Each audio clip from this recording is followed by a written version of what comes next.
뉴스 시작합니다. 저는 동정민입니다. 이재명 더불어민주당 대표와 관련해 수사를 받던 측근이 극단적인 선택을 하는 안타까운 일이 발생했습니다. 이 대표 경기지사 시절 첫 비서실장을 지낸 전모 씨입니다. 이 대표 성남시장 때부터 지근거리에서 보좌해온 측근인데요. 경찰은 타살 흔적은 없다고 밝혔습니다. 고인이 남긴 유서에는 이 대표를 향해 이제 정치를 내려놓으라는 문구가 담긴 것으로 전해집니다. 먼저 구자준 기자가 보도합니다. 이재명 더불어민주당 대표의 경기지사 시절 초대 비서실장을 지낸 전모 씨가 성남시 자택에서 숨진 채 발견된 건 어제 오후 7시쯤. 외출했다 돌아온 아내가 현관문이 안 열리는데 최근 남편에게 안 좋은 일이 있다며 119에 신고했고, 구급대원이 현관문을 강제로 열고 진입했을 때 전 씨는 이미 숨을 거둔 상태였습니다. 전 씨 집에서는 전 씨가 쓴 노트 6쪽 분량의 유서가 발견됐습니다. 이재명 대표를 향해 그만 정치를 내려놓으시라며 더 이상 희생은 없어야 한다는 내용이 담겨 있었던 걸로 전해졌습니다. 또 일만 열심히 했을 뿐인데 검찰 수사 대상이 돼 억울하다, 권한도 없었는데 피의자로 입건됐다고 답답함을 호소하는 내용도 담긴 걸로 알려졌습니다. 경찰은 타살 흔적이 없고 전 씨의 필체와 유족 조사 내용으로 볼 때 극단적 선택을 한 걸로 보고 있습니다. 유족들은 경찰 조사에서 지난해 검찰 조사를 받고 온 후 언론에 이름이 오르내리는 것 때문에 스트레스가 심하다고 진술한 것으로 알려졌습니다. 1978년 구급 공무원 공채로 공직에 입문한 고인은 지난 2013년 성남시장 비서실장으로 발탁돼 이 대표와 처음 인연을 맺고 10년 정도 지근거리에서 보좌해온 인물입니다. 전 씨의 시신은 성남시 의료원에 안치됐습니다. 경찰은 정확한 사인을 밝히기 위해 부검 여부를 검토 중입니다. 채널A 뉴스 구자준입니다. 이재명 민주당 대표는 검찰의 강압 수사 탓에 벌어진 일이라고 비판한 뒤 고인의 빈소 조문을 위해 오후 일정을 전면 취소했는데요. 하지만 유가족들과 협의가 이루어지지 않으면서 6시간 넘게 장례식장 앞에서 대기 중입니다. 현장에 나가 있는 취재기자 연결해 보겠습니다. 송진섭 기자, 이 대표 조문은 아직 이루어지지 않은 겁니까? 네, 저는 지금 성남시 의료원 앞에 나와 있는데요. 아직까지 이 대표의 조문은 이루어지지 않고 있습니다. 이재명 민주당 대표는 오후에 예정된 현장 방문 일정을 취소하고 오후 1시쯤 경기지사 시절 비서실장이었던 전모 씨의 빈소로 향했는데요. 유가족과 협의가 이루어지지 않아 현재 6시간 넘게 인근에서 대기 중인 것으로 알려졌습니다. 유가족들이 이 대표의 조문에 부담감을 느끼고 있는 것으로 알려졌는데요. 이 대표 측은 워낙 황망한 상황이다 보니 경황이 없는 것 같다고 설명했습니다. 현재 박찬대 최고위원, 김남국 의원, 한민수 대변인 등 당 관계자들이 유족들을 설득 중인데요. 아직까지 협의가 끝났다는 소식은 전해지지 않고 있습니다. 이 대표는 오늘 빈소 도착에 앞서 당 최고위원회의를 주재하며 고인의 죽음을 검찰의 강압수사 탓으로 돌리며 강하게 비판했습니다. 이 대표는 고인을 가장 청렴하고 유능했던 공직자라고 말하면서 억울하니 극단적 선택을 한 것이라고 주장했습니다. 감정이 복받친 듯 잠시 말을 잇지 못하기도 했습니다. 지금까지 성남시 의료원 앞에서 채널A 뉴스 송진섭입니다. 고인에겐 무슨 일이 있었던 걸까요? 검찰은 성남FC 의혹과 관련해 고인을 이재명 대표의 공범으로 규정해 수사를 벌여왔습니다. 또 고인은 김성태 전 쌍방울 그룹 회장 모친상에 이재명 당시 경기지사 대신 조문한 것으로도 알려졌습니다. 성혜란 기자입니다. 이재명 대표 구속영장 청구서에는 숨진 전모 씨 이름이 23번 등장합니다. 2014년 성남시 행정기획국장이었던 고인이 이 대표 등과 공모해 네이버에서 성남FC 후원금을 받아오는 데 관여했다는 게 검찰의 판단입니다. 2014년 11월 네이버의 구미동 부지 매입을 돕는 대가로 성남FC에 50억 원을 후원해달라는 이 대표 의사를 전달하고 정진상 전 민주당 정무조정실장과 함께 네이버 실무자를 만나 후원금을 요구했다는 겁니다. 공익법인 희망살림을 네이버와 성남FC 중간에 끼워 넣는 후원금 협약도 전 씨가 네이버 측과 함께 구상했다는 게 검찰 수사 결과입니다. 수원지검 성남지청은 지난해 12월 전 씨를 한 차례 조사했고 당시 진술 영상은 녹화했다고 밝혔습니다. 이후 추가 출석 요구는 없었다는 게 검찰의 설명입니다. 전 씨는 2019년 5월 김성태 전 쌍방울그룹 회장 모친상에 조문한 사실이 드러나 이재명 당시 경기지사 대신 대리 조문을 했다는 의혹을 받기도 했습니다. 이 대표는 김 전 회장과의 관계를 전면 부인해왔습니다. 저는 김성태라는 분 얼굴도 본 일이 없거든요. 내가 인연이라면 이거 내 이사 입은 거.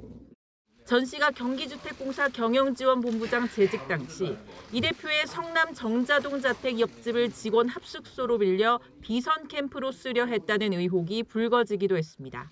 채널A 뉴스 성일환입니다. 고인이 숨진 채 발견되면서 이재명 대표와 연관된 검찰 수사와 재판에도 적지 않은 영향을 미칠 걸로 보입니다. 좌영길 기자 보도 보시고 아는 기자 이어갑니다. 검찰은 국회에서 체포영장이 부결된 이재명 대표를 불구속 기소할 방침입니다. 전모 비서실장의 사망이 이 대표 재판에 큰 변수가 되기는 어렵다는 게 검찰 측의 판단. 성남FC 후원금 수사와 관련해 증거 자료를 충분히 확보했기 때문입니다. 하지만 전 씨의 법정 증언은 불가능해졌습니다.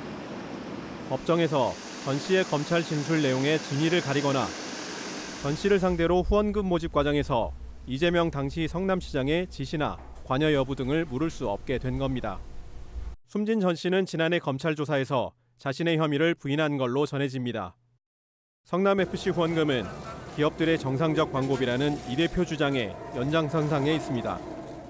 적법한 광고 계약을 하고 광고를 해주고 받은 광고 대가, 광고비를 굳이 무상의 후원금이라고 우깁니다. 형사소송법상 유서를 증거로 채택하려면 작성자가 법정에서 직접 자신이 작성했다는 걸 확인해야 합니다. 이미 숨진 전 씨는 이런 절차를 밟을 수는 없지만 재판부가 정상적으로 작성된 유서로 본다면 증거로 채택할 수 있습니다. 기소를 앞두고 중요한 증인을 잃은 검찰의 재판 입증 전략도 수정이 불가피해졌습니다. 채널A 뉴스 좌영길입니다.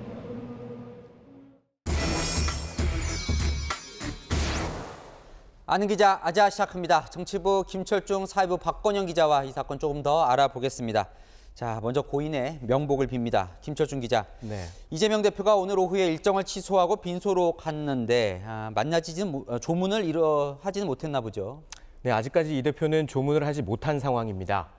예정대로라면 오후 1시에 조문할 예정이었는데요.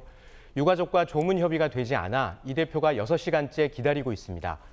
유가족이 이 대표의 조문에 부담을 느끼는 것 아니냐는 관측도 나오고 있는데요. 민주당은 부검영장 때문에 유족이 반발하고 있고 취재진들도 많아 지금 조문이 부담스러워하고 있다고 분위기를 전했습니다. 이 대표는 일단 장례식장 주변에서 기다리고 있고 다른 민주당 의원들이 유족과 만나 협의 중인 것으로 전해졌습니다. 네, 박건영 기자, 시청자분께서 이 고인에 대해서 많이 좀 궁금해하시는데, 자, 안타깝게 세상을 떠난 이 고인은 어떤 인물입니까? 네, 이재명 대표가 성남시장일 때부터요, 지금 거리에서 보좌해왔던 인물입니다. 그러니까 정무직 공무원 중에 정진상 전 대표실 비서실장이 있었다면요. 직업 공무원, 그러니까 늘공 중엔 전 씨가 있다 이런 말이 있을 정도로 이 대표 측근으로 불려왔다고 합니다.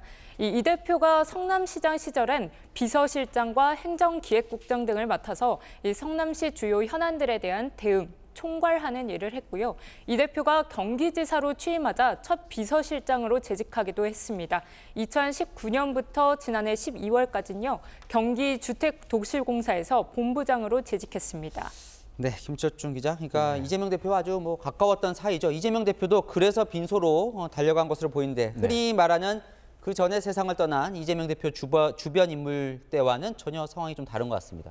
네, 사실 지금 거론되는 4명의 고인과 전 씨의 상황은 많이 다릅니다. 산하기관 직원이었거나 이 대표와 일해본 적이 없는 사람들이었죠. 그래서 당시에는 비통하다, 진실을 밝혀야 한다 정도의 짧은 입장을 내거나 오히려 이 대표와 관련이 없는 일이라고 선을 그었습니다. 하지만 전 씨는 앞에 설명드린 것처럼 오랜 기간 이 대표와 직접 호흡을 맞춘 직원이었다 보니 이 대표로서는 충격이 클 수밖에 없을 것입니다. 가장 유능했던 한 공직자가 스스로 생을 마감했습니다. 네, 말을 잇지 못하는 모습도 보였는데 자, 이재명 대표는 그래서 그 분노를 검찰 탓으로 하는 것 같아요. 네, 이 대표는 오늘 전 씨의 수사 상황을 이렇게 설명했습니다. 이게 검찰의 과도한 압박 수사 때문에 생긴 일이지 이재명 때문입니까? 수사 당하는 게 제 잘못입니까? 그야말로 광기입니다. 광기.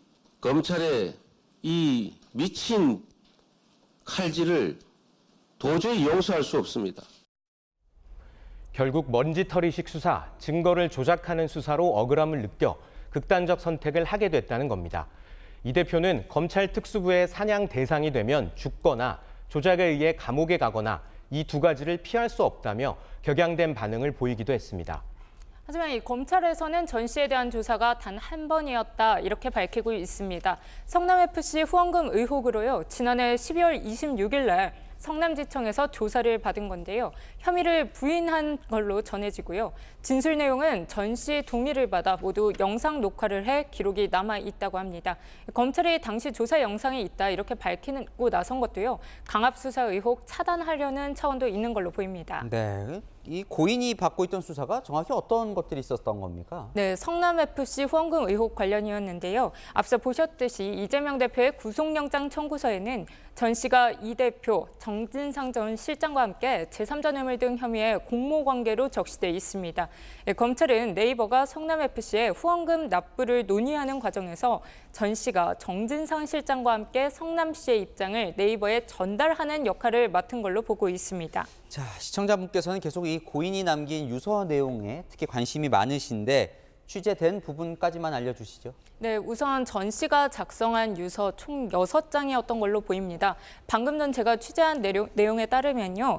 이 첫 장 중에 이재명 대표에게라고 시작되는 내용이 있었다고 합니다. 여기서 이재명 대표를 언급하면서 이제 정치를 내려놓아야 한다. 더 이상 희생은 없어야 한다는 내용을 담은 걸로 파악되고요. 자신은 실무진으로 시키는 일만 열심히 했을 뿐인데 검찰 수사 대상이 돼서 억울하다는 내용도 적혀 있었다고 합니다. 이 자신이 조사받는 과정에서 가족들이 극심한 스트레스를 받고 있다. 이렇게 호소하는 대목도 있었는데요. 아직은 유서 내용이 모두 공개된 게 아니라 전 씨가 남긴 말이 어떤 맥락에서 또 누구를 향한 아쉬움을 드러낸 건지 정확히 말씀드리기 좀 이른 감이 있습니다. 오늘 위례신도시 개발 의혹 재판에 출석했던 유동규 전 성남도계공 본부장은 이재명 대표가 책임지지 않아서 생긴 불행한 일이라고 직격탄을 날리기도 했습니다. 본인은 항상 뒤로 물러나 있으니까 이분도 좀 책임질 것은 책임을 져서 이런 일이 좀 발생하지 않았으면 좋겠습니다. 참 만약에 이 유서 내용에 뭔가 새로운 단서가 남겨져 있다면 그걸로 수사를 하거나 그 유서가 증거가 될 수도 있나요? 일단 이 유서에 좀 수사에서 유의미한 내용이 있는지 살펴봐야 할 것 같고요. 이 전 씨가 직접 썼다는 게 입증이 되면 법정에서 증거로 활용될 가능성 열려 있습니다. 이 수사기관이 범죄 혐의 입증에 꼭 필요한 증거라고 하면 재판부가 판단해서 증거로 채택할 수 있다는 게 법조계 분석입니다. 네, 김철중 기자, 정치권 반응도 좀 보면요. 국민의힘은 오늘 이재명 대표를 향해 공격 수위를 아주 높이더군요. 네, 국민의힘은 이재명 대표 측에 꼬리 자르기 희생양으로 극단적 선택을 했다고 봐야 한다고까지 비판했는데요. 이 대표 주변에서 이어지는 사망 사건이 결국 이 대표의 책임이라는 겁니다. 더 이상의 희생을 막으려면 당대표직을 내려놓으라고 압박하기도 했습니다. 아무리 이해하려 해도 이해하기 어려울 만큼 섬뜩한 느낌이 들고 민주당 대표로서 과연 직무를 수행하는 것이 적합한지에 대한 많은 심사숙고가 필요하지 않겠나 생각합니다. 네, 민주당, 이 당 내 기류는 어떻습니까? 네, 일단 지도부는 검찰의 강압 수사를 강하게 비판하고 있습니다. 당내 비명계 의원들조차 조사를 받던 사람이 스스로 목숨을 끊으면 1차적으로 수사기관의 문제라고 입을 모았습니다. 다만 오늘 이 대표가 애도를 넘어 검찰을 세게 비판한 것은 부적절했다는 지적도 나옵니다. 한 중진 의원은 어쨌든 본인과 관련해 불거진 일인데 고인을 위해서라도 지금은 침묵해야 할 때라고 지적했습니다. 유서의 내용이나 유가족의 반응에 따라 이 대표의 사법 리스크가 더 부각이 될지 아니면 검찰의 수사가 무리했다는 비판 여론이 커질지 촉각을 세우고 있습니다. 네, 더 여론도 여론이지만 이재명 대표 관련해서 수사가 진행되는 게 있잖아요. 거기에도 영향을 좀 미칠까요? 네, 사실 이 성남FC 의혹 같은 경우에는 사실상 수사가 마무리 단계에 접어드는 수순이었기 때문에 수사 자체에는 큰 영향은 없을 걸로 보입니다. 다만 아직 남은 수사가 있죠. 이 정자동이나 백현동 개발 의혹 등 아직 수사가 검찰에서 진행 중인 게 있기 때문에 이 당시 성남시 내부 의사 결정 과정을 알고 있을 수도 있는 고인을 상대로 한 조사 불가능해진 상황인 만큼 일부 수사에 차질이 빚어질 수 있다 이런 관측도 나옵니다. 네, 여기까지 듣겠습니다. 안희 기자, 김철중, 박건영 기자와 살펴봤습니다. 한일 한미 정상회담을 앞둔 윤석열 대통령. 오늘은 강력한 안보를 강조했습니다. 해군 사관학교 졸업식을 찾았는데 북한의 선의에 기댄 평화는 가짜라며 강한 군대를 구축하자고 말했습니다. 조영민 기자입니다. 21발의 예포 발사로 해군 사관학교 졸업식이 시작됐습니다. 윤석열 대통령은 강력한 국방력을 바탕으로 한 진짜 평화를 강조했습니다. 북한의 선의에 기댄 평화는 가짜 평화라며 강력한 응징을 주문했습니다. 해군과 해병대가 강력한 해양 강군을 구축하여 힘에 의한 평화를 구현하는 데 앞장서 주기를 당부합니다. 특히 윤 대통령은 북핵 대응을 위한 한미 확장 억제 시스템의 진화를 언급했습니다. 미국 국빈 방문을 한 달여 앞둔 시점에서 한미 정상회담을 통해 핵 공동 기획 방안이 논의될 것임을 예고한 겁니다. 한미 핵 기획 및 실행 체계를 확립하여 확장 억제를 더욱 강화해 나갈 것입니다. 아울러 한미 연합 연습과 훈련을 더욱 강화하여 행동하는 동맹을 구현하겠습니다. 미국의 확장 억제 기획과 실행 과정에 한국의 참여 폭을 더 넓히겠다는 겁니다. 정부 출범 이후 처음 진행된 오늘 졸업식에는 우리 군 이지스함과 대형 상륙함, 잠수함 등이 대거 동원됐습니다. F-35 전투기 등 육해공 전략 자산들이 동원된 한미연합 합동 상륙작전이 시연되는 등 북한의 도발을 겨냥한 우리 군 대응 능력이 공개되기도 했습니다. 윤 대통령은 졸업식 이후 이지스함인 세종대왕함과 잠수함인 안창호함에 직접 올라 우리 군의 응징 보복 시스템도 점검했습니다. 채널A 뉴스 조영민입니다. 네, 우리 정부의 강제징용 해법 발표에 대한 민심은 어떨까요? 이와 관련한 여론조사 결과가 나왔습니다. 이 제3자 변제 방식에 대해서는 반대가 더 많았고 이 대통령의 지지율은 하락했습니다. 최수연 기자입니다. 오늘 발표된 윤석열 대통령 지지율입니다.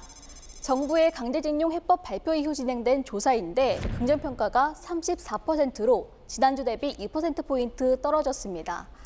반면 부정평가는 3%포인트 올랐습니다.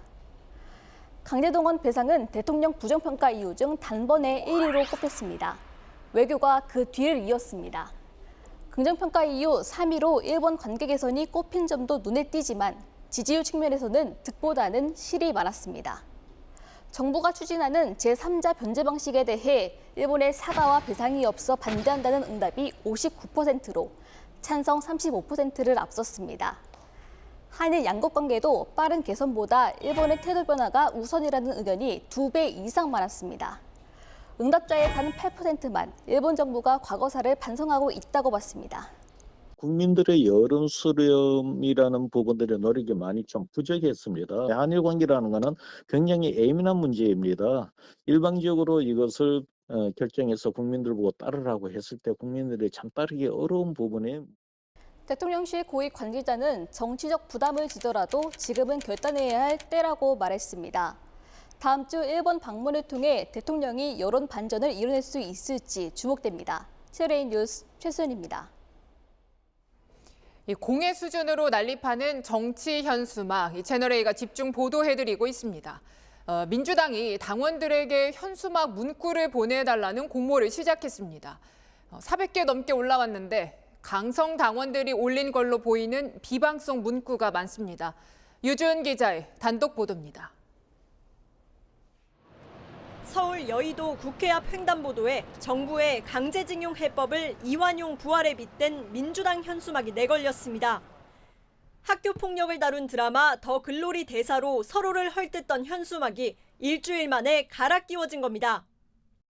현수막 전쟁이 격화되는 가운데 민주당은 지난 3일부터 당원들을 대상으로 정치 현수막 슬로건 공모에 나섰습니다. 일주일 만에 400개 넘는 의견이 올라왔는데 용산 1호 영업사원은 나라를 팔았다, 국민보다 천공스승이 우선 등 정부를 비방하는 내용이 줄을 이뤘습니다. 또 이재명을 지켜야 한국이 산다, 이재명을 지키는 것이 이순신을 살리는 길 등 이 대표 옹호 슬로건들도 많았습니다. 민주당 관계자는 다음 달쯤 공모작을 선정해 제작이 이뤄질 것이라고 설명했습니다. 국민들께 더 알기 쉽고 더 가깝고 낮은 자세로 알리는 게 가장 목표 아니겠습니까, 현수막은? 그렇기 때문에 이런 문구는 어떨까요? 저런 문구는 어떨까요? 여러 제안들이 있고요. 일부 의원이 당의 현수막 내용이 너무 자극적이라며 지역에 걸지 않겠다고 나서자 일부 강성 지지자들은 중앙당 현수막을 못 걸겠다는 사람은 당에서 쫓아내야 한다며 색출 작업에 나섰습니다. 채널A 뉴스 유주은입니다. 이 비난의 목소리가 커지다 보니 정치권도 움직이기 시작했습니다. 국민의힘 원내대표가 재검토를 공개적으로 밝혔고요. 여야 의원들 사이에서도 현수막 제한에 공감하는 목소리가 나옵니다. 강병규 기자입니다. 국민의힘이 정당 현수막을 어디에나 자유롭게 걸 수 있도록 한 5개 광고물법 재개정을 검토하겠다고 밝혔습니다. 무차별 비방과 인신공격으로 가득 찬 현수막, 국민들에게 짜증과 고통을 유발하고 있다는 항의가 많습니다. 재검토하도록 그렇게 하겠습니다. 성일종 정책위 의장은 채널A와의 통화에서 진실과 다른 현수막 문구로 정쟁이 되는 것은 문제가 많다며 야당과 협의에 나서겠다고 말했습니다. 관련 법 개정을 논의할 국회 행정안전위원회에서도 공감하는 목소리가 나옵니다. 현수막의 개수와 위치를 제한하는 안이 우선 검토됩니다. 이만희 국민의힘 행안위 간사는 위치, 개수를 제한하는 정도가 가능할 것이라며 의견을 수렴하겠다고 했고, 김교흥 민주당 간사 역시 주민 불편으로 개수를 제한하고 위치를 특정하는데 많은 의원들이 공감하고 있다고 했습니다. 서울시는 읍면동마다 정당별로 현수막을 1개 이하만 걸도록 정부의 법 개정을 건의하겠다고 밝힌 바 있습니다. 행정안전부도 오는 14일 17개 광역단체 담당자들의 의견을 수렴해 정당 현수막 제한 기준을 정할 계획입니다. 채널A 뉴스 강병규입니다.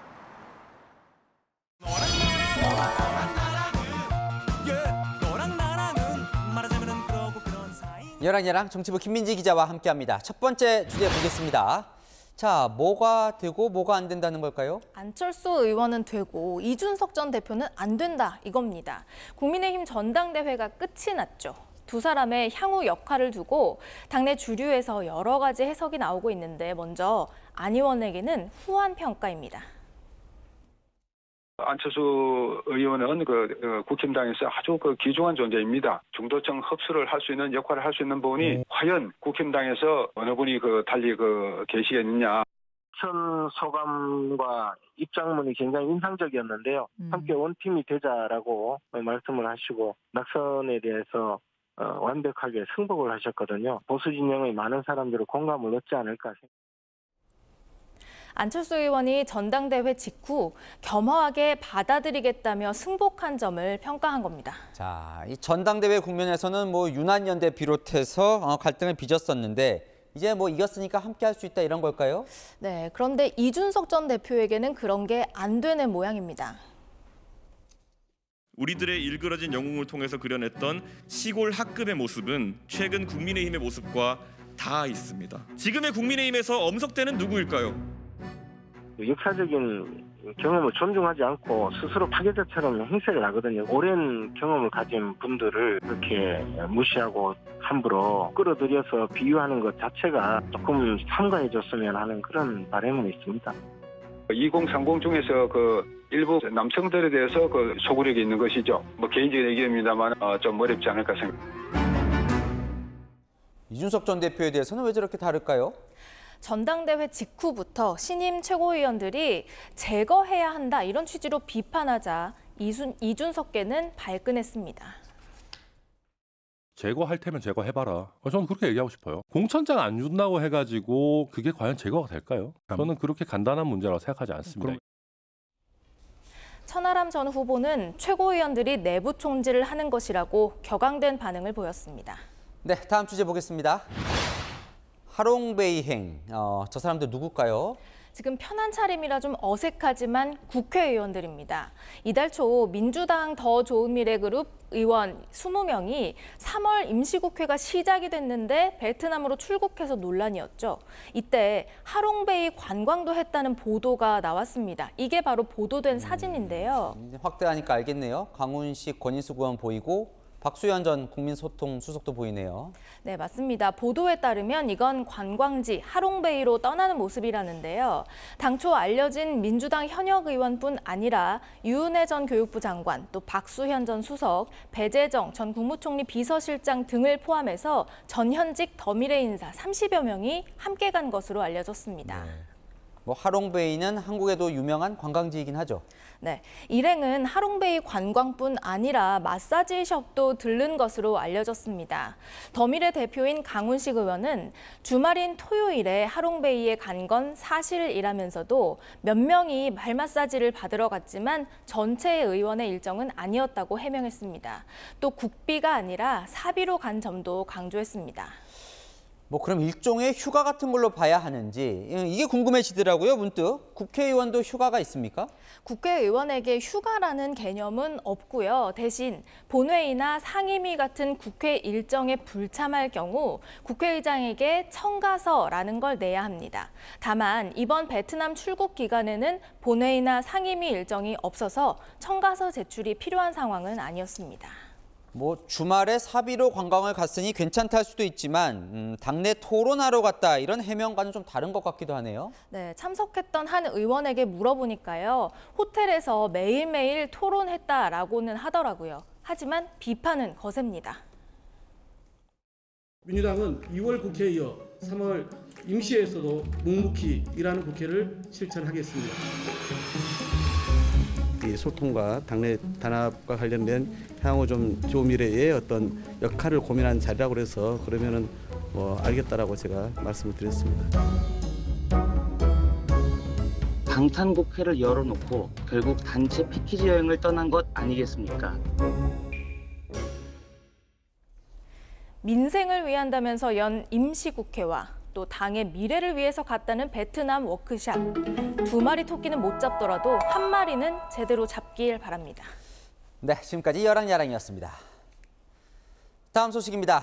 70년 넘게 분쟁 없이 리더십을 지켜온 재계서열 4위 LG그룹이 상속권 분쟁에 휘말렸습니다. 고 구본무 전 회장의 상속 재산을 두고 구광모 회장이 어머니, 여동생들과 분쟁이 벌어진 건데요. 어떤 내막인지 이기상 기자가 보도합니다. 재계서열 4위 LG그룹이 고 구본무 회장 별세 5년 만에 자녀 간 상속 분쟁에 휘말렸습니다. 구광모 LG 회장에 모친 김영식 여사와 여동생 구영경 LG복지재단 대표, 구연수 씨가 지난달 28일 구 회장을 상대로 상속 재산을 다시 분할해달라며 소송을 제기한 겁니다. 법정 상속 비율에 따라 배우자가 1.5, 나머지 자녀가 1의 비율로 나누는 상속이 이뤄져야 한다는 주장입니다.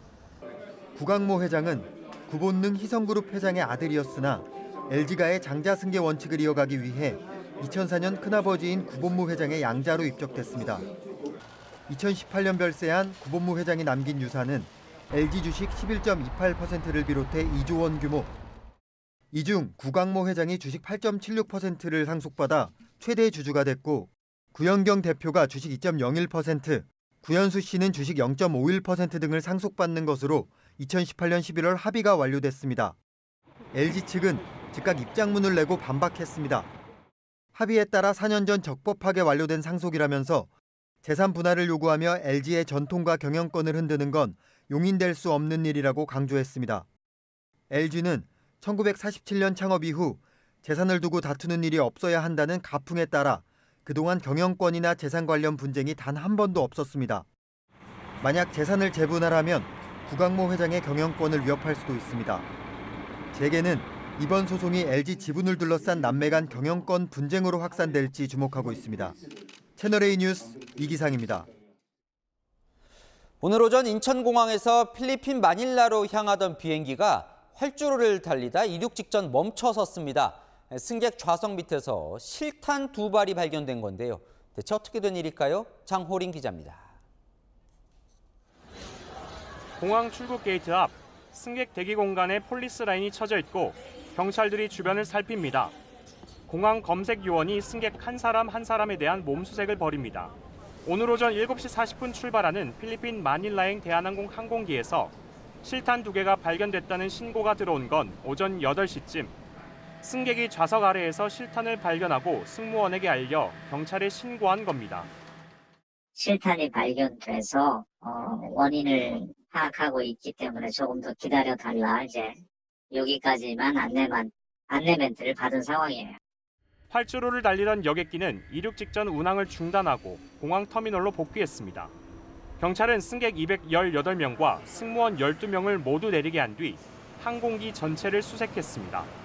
국토교통부와 경찰, 국가정보원이 수색을 벌인 결과 추가 실탄이나 총기는 없었고 테러 의심 정황은 발견되지 않았다고 밝혔습니다. 결국 항공기는 출발 예정보다 4시간 가까이 늦은 오전 11시 30분 마닐라로 이륙했습니다. 해당 항공기는 어제 오후 베트남 다낭을 출발해 인천공항에 도착한 뒤 여객기 내부 청소와 점검을 마쳤지만 당시에는 실탄이 발견되지는 않았습니다. 이제 실탄 발견돼서 다행인데 총은 발견이 안 된 거니까 좀 비행기 안에서 사고가 일어날까 봐 불안하네요. 실탄 같은 게 통과하리라고 우리는 생각을 못하죠. 대한민국 검색대가 그렇게 허술하지는 않을 거라고 생각했는데 좀 의외예요. 국토부는 공항 보안 점검에서 미흡했던 점이 확인되면 관련 규정에 따라 처리하겠다고 밝혔습니다. 채널A 뉴스 장호림입니다. 저희가 어제 직원에게 갑질을 했다는 부산의 한 청소 용역업체 소식 전해드렸는데요. 이 사무실엔 화장실조차 없고 온갖 허드렛 일을 시키고도 물 한 잔 제대로 안 줬다는 폭로도 나왔습니다. 이 경찰은 이 업체 회계 자료를 입수해 조사에 나섰습니다. 배영진 기자입니다. 작업장 한편의 낡은 컨테이너. 청소업체 직원들이 20년 넘게 휴게실 겸 사무실로 쓰는 공간입니다. 갈아입은 옷들이 어지럽게 걸려 있습니다. 형광등부터 장판까지 성한 게 없고 샤워 시설도 화장실도 찾을 수 없습니다. 여성분들은 기저귀 차고 이제 일하신다 하더라고요. 차고 이제 안에 조금 언덕산이랄까 뭐 습관처럼 그렇게 좀 합니다. 밤샘 청소일 뒤에도 낮엔 밭일에 주유소와 세차장 청소까지 과연 일까지 했지만 마시물마저도 모두 직원들이 돈을 모아 사야 했다고 주장합니다.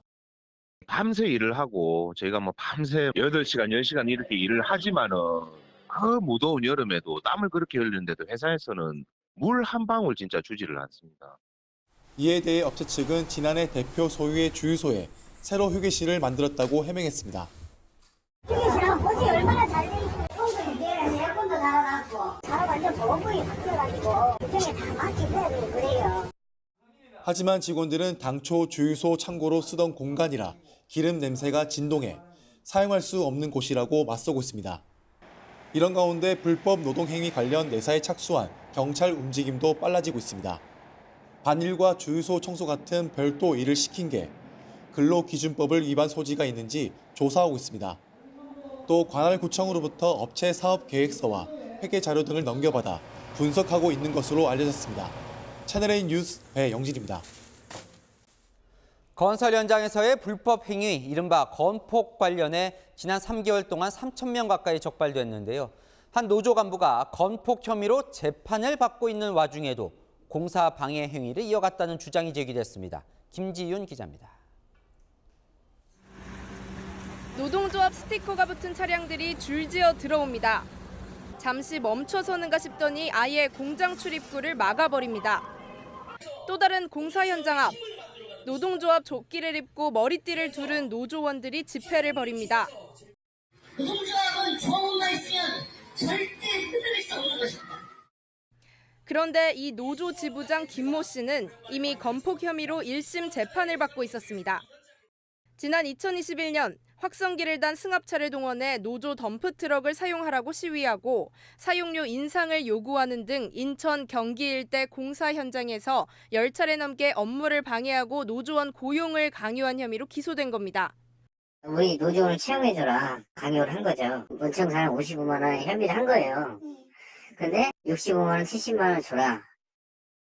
지난해 7월 한국노총도 김 씨가 속한 노조를 제명했습니다. 구속 상태에서 재판을 받던 김 씨는 구속기한 만료로 석방되자 또다시 조합원들과 함께 공사 현장을 찾아왔다는 게 업체들의 주장입니다. 일행들이 찾아와서 개개인의 휴대폰을 꺼내서 제 공사 현장을 촬영하는 것 때문에 왔느냐 했더니 왜 자기한테 줘야 될 돈을 주지 않고 우리 현장에 안 왔으면 하는 그런 바람으로 그냥 일하는 거죠. 그러다 오게 되면 피해를 입게 되는 거고.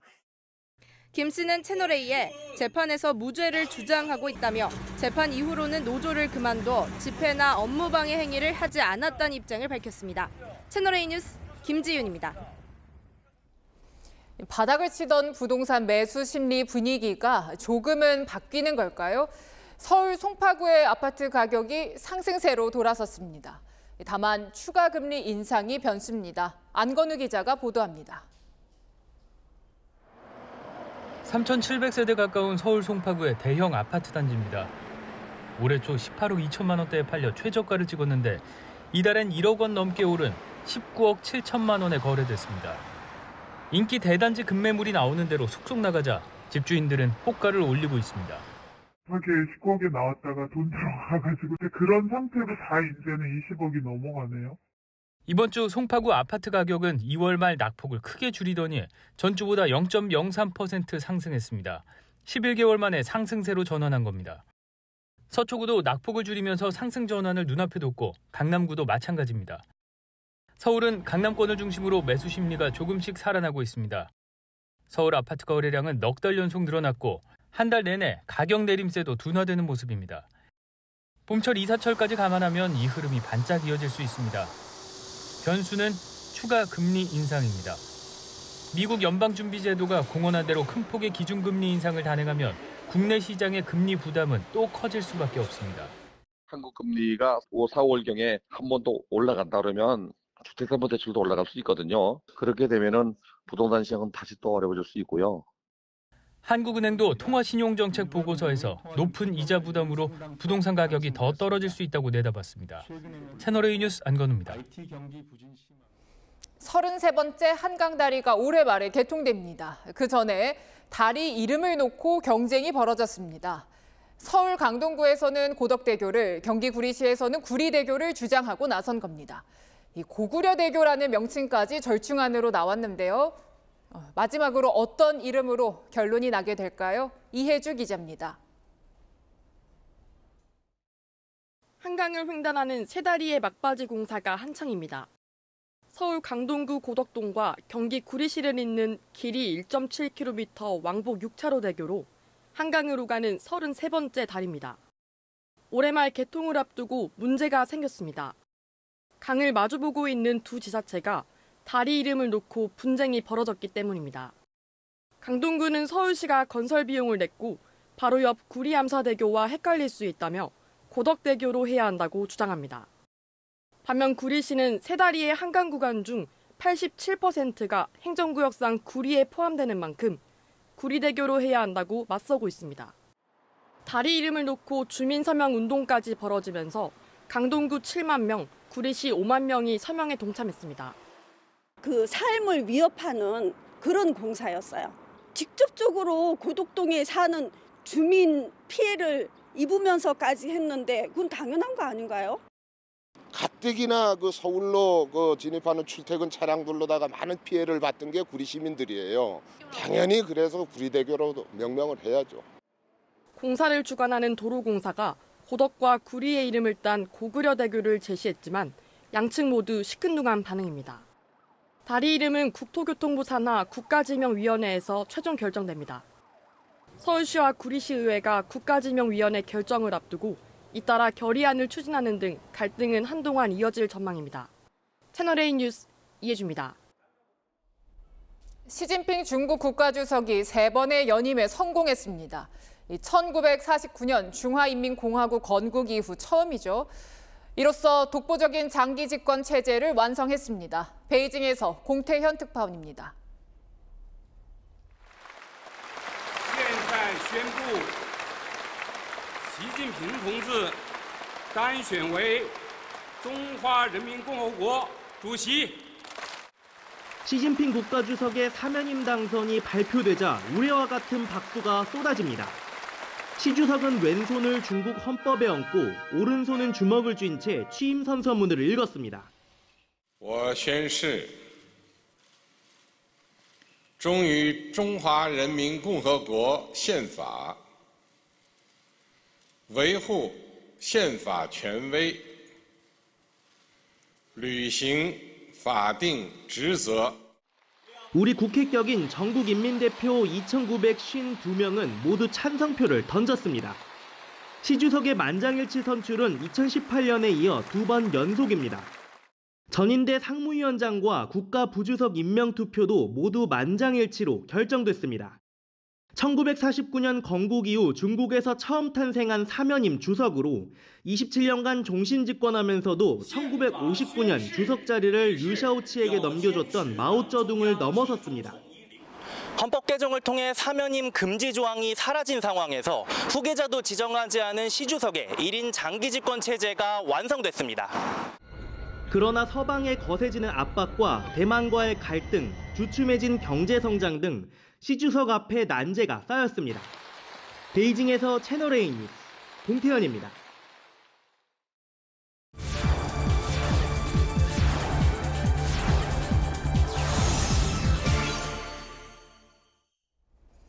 네, 급등한 난방비로 인한 목욕탕의 경영난은 우리나라만의 일이 아닙니다. 일본도 비슷합니다. 그래서 일본 목욕탕들은 생맥주를 팔거나 탕 안에 러버덕을 띄우며 위기 극복에 나섰습니다.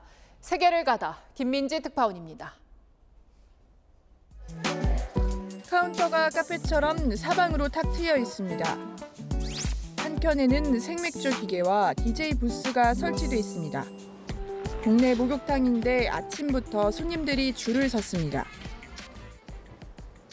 목욕을 마치고 나면 음료수도 주문할 수 있는데요. 나마비를 오네가이시마스. 손님들에게 특히 인기가 좋습니다. やっぱりこのターンテーブルがあったりとか、クラフトビールとかオリジナルのがあったりとか、リノベーションしてまた新しい形として100点、200点ぐらいです。 문 연지 90년이 넘었는데 최근 난방비 급등으로 경영난을 겪으면서 돌파구 찾기에 나선 겁니다. 昨年と比べますと130万1ヶ月上がりました。年間にすると1000万以上になってしまうので、コロナの時以上に一番ちょっと厳しい状況で 3대째 운영 중인 동네 목욕탕에선 탕 안에서 다양한 이벤트를 개최합니다. 물 위에 러버덕을 수십 개 띄워놓거나 목욕탕 내부에 화려한 조명과 장애물들을 설치해 드론 레이스를 개최하고 동네 주민들과 함께 구경합니다. 銭湯は街の中ではすごい広いスペースなので、お風呂入るだけじゃなくてドローンを飛ばしたり、お風呂の中にイラストをたくさん貼って目で見て楽しんだり。なかなか他はやってないので、ここはねすごいいいと思います。大変だよね。ガス代とかも上がってるからなくなってほしくはないんです。 도쿄 내 목욕탕은 운영난으로 최근 10년 새 절반으로 줄었지만 변신을 거듭하며 명성을 이어가고 있습니다. 도쿄에서 채널A 뉴스 김민지입니다. 오늘 한낮은 따뜻하다 못해 조금 덥다 싶으셨죠? 오늘 서울 기온 22.2도까지 올라서 계절을 뛰어넘는 느낌이었습니다. 내일도 고온 현상은 계속됩니다. 서울 20도, 강릉과 대전은 24도까지 오르고요. 광주와 대구는 26도까지 올라서 남부지방은 초여름 정도가 되겠습니다. 그만큼 일교차가 커서 주말 나들이 가실 땐 입고 벗기 쉬운 옷을 준비하시면 좋습니다. 내일 하늘은 맑겠습니다만 이 먼지로 인해 하늘빛은 여전히 뿌옇겠습니다. 서쪽 지역과 강원 영서 또 경남에는 초미세먼지 나쁨 단계가 예상됩니다. 건조함도 계속돼서 등산이나 캠핑 가신다면 화재 사고에 각별히 주의해 주시길 바랍니다. 고온 현상도 건조함도 모레 전국에 비가 내리며 나아질 걸로 예상되고요. 비가 그친 뒤 월요일 아침은 반짝 영하의 추위가 찾아옵니다. 날씨였습니다. 시민의 안전을 위협하고 막말 비방으로 눈살 찌푸리게 하는 정치 현수막. 저희 채널A가 지속적으로 문제를 지적해왔습니다. 정부와 정치권이 이제야 움직이기 시작했습니다. 전국 실태를 파악해서 법 개정을 검토하겠다고요. 여야가 마음만 먹으면 복잡할 것도 어려울 것도 없습니다. 위험하지 않은 정해진 그곳에 필요한 만큼만 현수막 달면 됩니다. 자극적인 현수막 많이 단다고 국민 민심 오지 않거든요. 마침표 찍겠습니다. 민심과 반비례 정치, 뉴스에 마칩니다. 감사합니다.